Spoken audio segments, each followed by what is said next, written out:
تو اس کی وضو نہیں ٹوٹتی.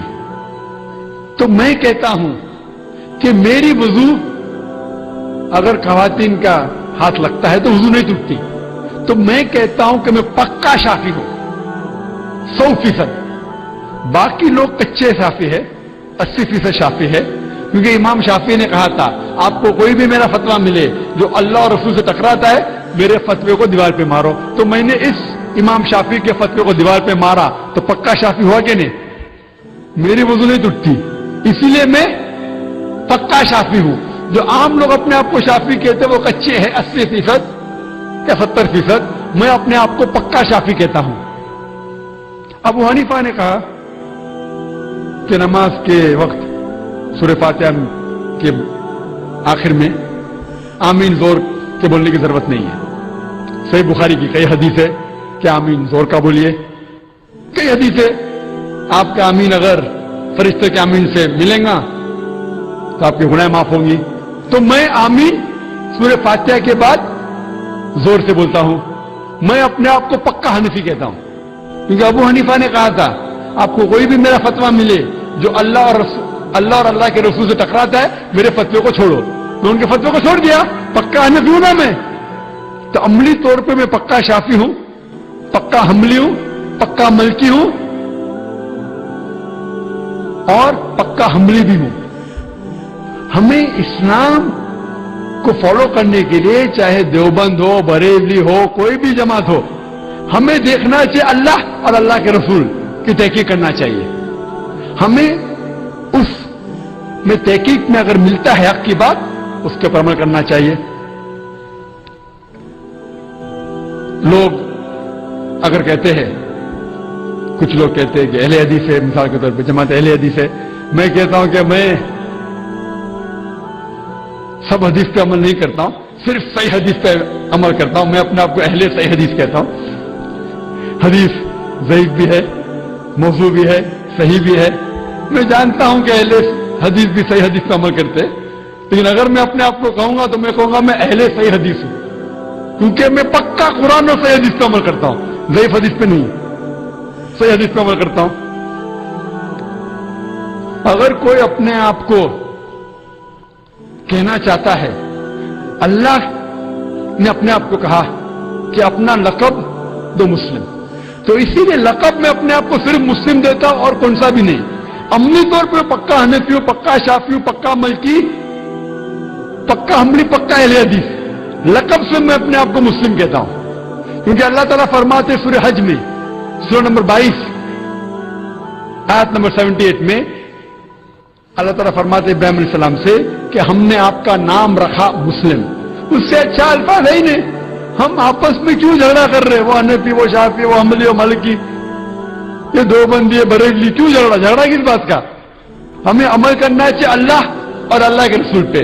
کوئی بھی دنیا میں کوئی بھی شیخ ہو, کوئی بھی فتویٰ دے رہا ہوں, آپ اس سے پوچھیے کل ہاتھ برہانکم, آپ کا برہان پیش کرو.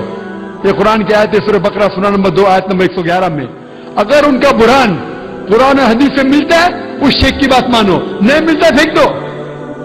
میں جو کہتا ہوں اسلام میں ذاکر, جو اسلام میں کہتا ہے وہ زیرو ہے, زیرو, کوئی اہمیت نہیں رکھتا. اسی لیے میں جب بھی جواب دیتا ہوں قرآن اور حدیث کا حوالہ دیتا ہوں. میری اہمیت اسلام میں زیرو ہے, کچھ نہیں, شونیہ, زیرو.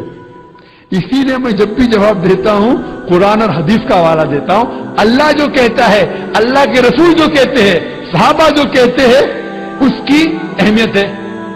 کوئی بھی عالم دنیا میں آج کی تاریخ میں کتنا بھی بڑا شیخ ہوں دو, افسوس کی بات ہے لوگ فتوے دیتے لیکن حوالہ نہیں دیتے. ہم مسلمان کو صرف یہ پوچھنا چاہیے بھائی آپ کا ثبوت کیا ہے, پوچھو, حوالہ پوچھو. کچھ لوگ کہیں گے ارے مجھ سے حوالہ پوچھتے ہیں, شیطانی سوال. جواب نہیں پتا تو بولتے شیطانی سوال.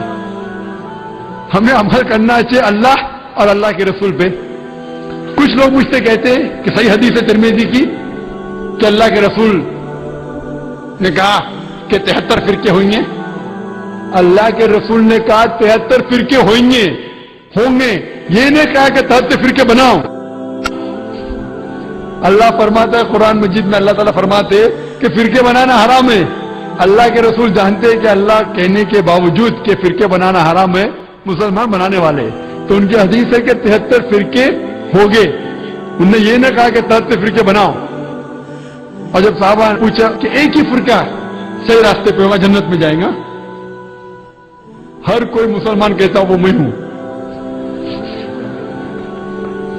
جب صحابہ نے اللہ کے رسول سے پوچھا کہ کون سا فرقہ جنت میں جائیں گا، تو اللہ کے رسول نے کہا وہ جو قرآن اور حدیث پہ عمل کرتا ہے، جو میرے بات اور صحابہ پہ عمل کرتا ہے، جو فرقے نہیں بناتا ہے.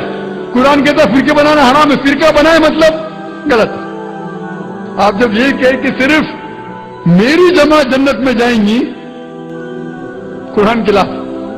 ہاں، صرف وہ جماعت جو اللہ اور رسول کی بات کے اوپر عمل کرتی ہے، جو فرقے نہیں بناتی ہے.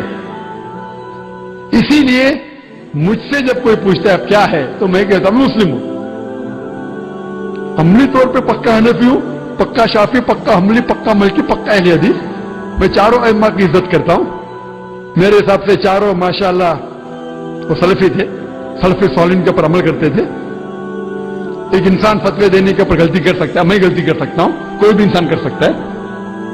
اور دیکھے جاؤ تو ان کی باتوں میں 95%، 98%، 99% ایک ہے. وہ 1% کی ہم جھگڑا کر رہے، گروہ بنا رہے کہ اسلام میں گروہ بنانا، فرقے بنانے کی اجازت نہیں ہے. اللہ تعالیٰ فرماتے جو بھی کوئی فرقہ بناتا ہے وہ حرام ہے. تو ہم مسلمان کے اندر آپ دیکھیں گے فرقے کیوں ہیں؟ کیونکہ ہم قرآن کو سمجھ کے نہیں پڑھتے.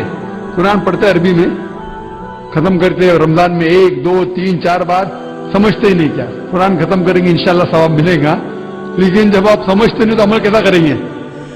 اگر ہر مسلمان قرآن کو سمجھ کے پڑھیں گا تو کوئی بھی شیخ آپ کو گھمائے گا نہیں. کیا ہوتا ہے فتوے میں ہوتا ہے نا، گھماتے، take you for a ride انگریزی میں کہتے ہیں. آپ اگر قرآن مجید کو سمجھ کے پڑھیں گے تو قرآن مجید اللہ تعالیٰ فرماتے سورہ قمر میں، سورہ نمبر 54، چیپٹر 54، آیت نمبر کم از کم 4 جگہ پہ، آیت نمبر 17، آیت نمبر 22، آیت نمبر 32، آیت نمبر 40، وَلَقَدْ يَسَّرْنَا الْقُرْآنَ لِلذِّكْرِ فَهَلْ مِن مُدَّكِرٍ. ہم نے قرآن آپ کو سمجھنے کے لیے آسان بنایا ہے، تو کون اس کے اوپر عمل نہیں کرے گا؟ قرآن آسان ہے، سمجھ کے پڑھو. اگر سمجھ کے پڑھیں گے تو کوئی بھی آپ کو غلط راستے پہ نہیں لے کے جائے گا. تو ہمیں قرآن اور حدیث کو سمجھ کے پڑھنا چاہیے، اس کے اوپر عمل کرنا چاہیے. آپس میں فرقے بنانا حرام ہے. Hope that answers the question.